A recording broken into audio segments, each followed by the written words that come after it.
I never discussed safety around train tracks with Kaylin. My name is Sandra LaRose, and on August 16th, I'm not even quite sure exactly what time, but my daughter, Kaylin, who was 16 at the time, was in an accident with a train in Weyburn, and that was the day that changed my life forever. Kaylin was lovable. She was the class clown. She was everybody's friend.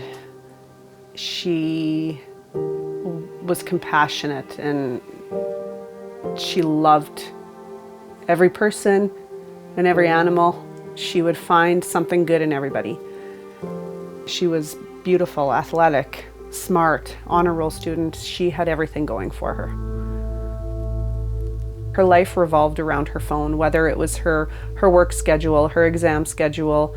All of her marks were on her phone. Her teachers texted her, they emailed her. So her phone was a huge part of her life. Even her and I, to stay in contact with each other, and her dad and her to stay in contact with each other, it was always through the phone.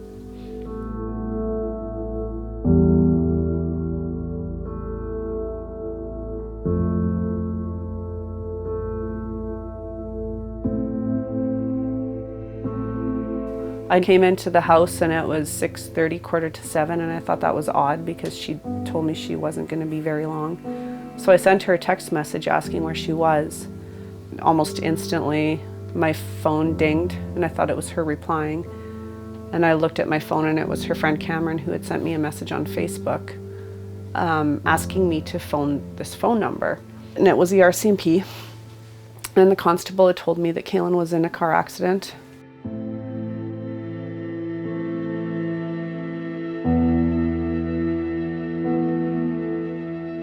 I think I personally realized that she wasn't going to pull through before the doctors even told us that. But it was 2:00 on the afternoon of her birthday, August 21st, that the doctors called us all in. They said, if Kaylin pulled through this, there's a likelihood that she would have no quality of life. And I knew she wanted to be an organ donor. So I knew that that's the call that had to be made and the decision that had to be made.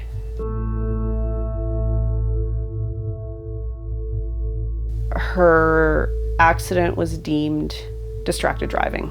Google Maps was activated on her phone, and there was Snapchat notifications that obviously come up. I think they come up all the time on kids' phones.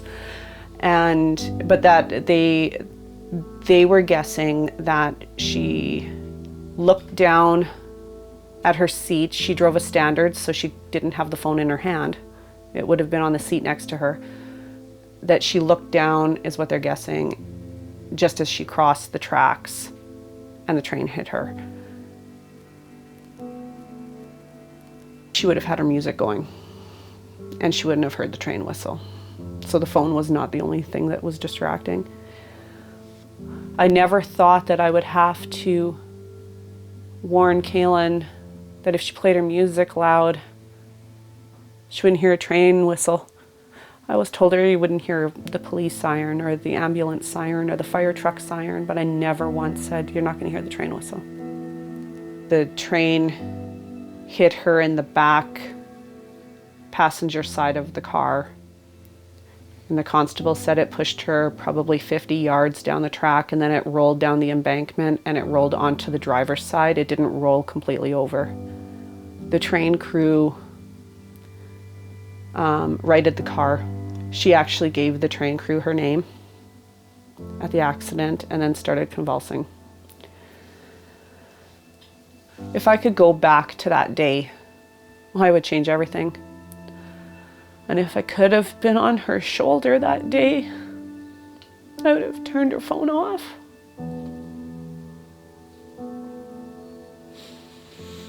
Told her to figure out where you're going before you go.